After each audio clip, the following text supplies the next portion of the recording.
The next Resident Evil game has the opportunity to bring back characters that have been lost as the series progressed.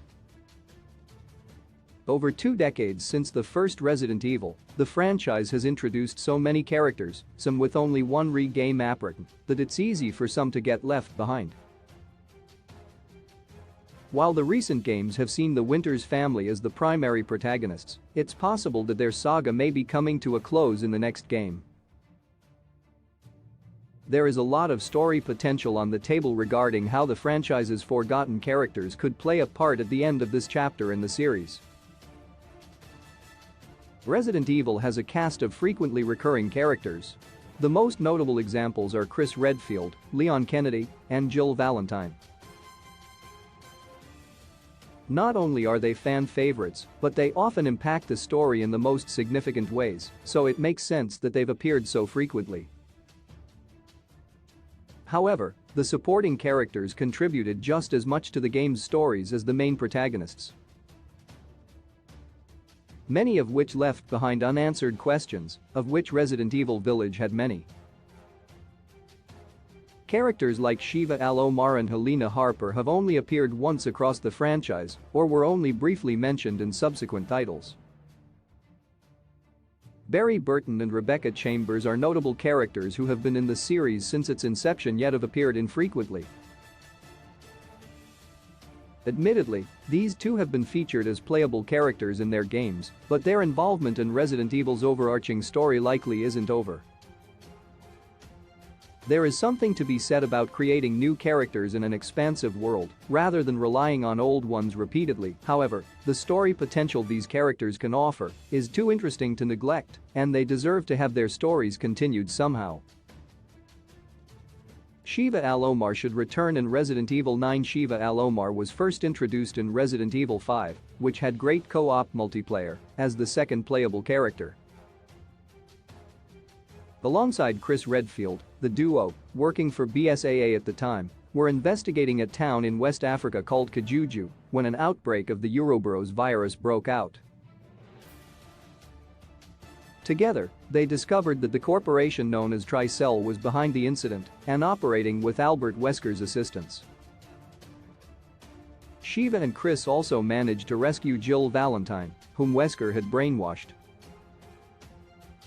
Ultimately, the team defeats Wesker for the final time and prevents the spread of the Ouroboros virus. Since then, she has only been referenced in an email in Resident Evil 6, which indicates she was still working with the BSAA at the time.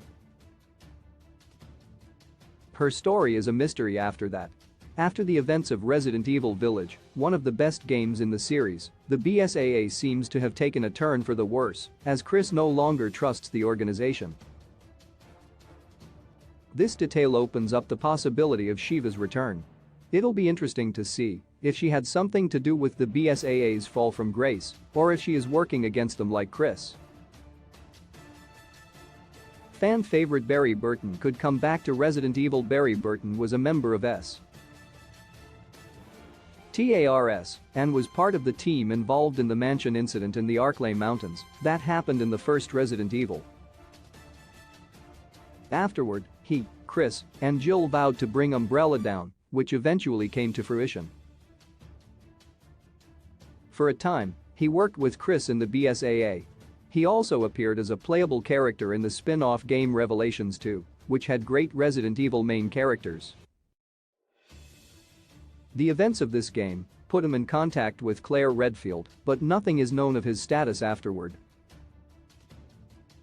Barry hasn't appeared in the mainline games since Resident Evil 3, Nemesis. Barry didn't show up in the remake, however. The remakes have been making subtle changes to the main storyline, which makes it unclear whether the events of spin-off games like Revelations 2 are still canon. This could have exciting implications for his role in the future. Perhaps Barry could have had a hand training Chris's Hound Wolf squad that appeared in Resident Evil Village. Rebecca Chambers deserves to come back in the rear. Rebecca Chambers is another member of TARS that appeared in the first Resident Evil and survived the mansion incident, which can be explored in a Resident Evil card game. She is the main character of Resident Evil 0, a prequel that takes place just before the first game's events. The game finds Rebecca on board a private Umbrella train infested with zombies. She allies with Billy Cohen, a Marine lieutenant sentenced to death, to escape the situation. The pair survive, and Rebecca promises to allow Cohen to go free and help fake his death. Afterward, she finds her way to Spencer Mansion. The games cover very little about Rebecca after these events. Her story is elaborated on in other mediums, such as comics and animated movies, but these aren't exactly canon. These stories suggest that she went on to earn a doctorate and serve in the BSAA.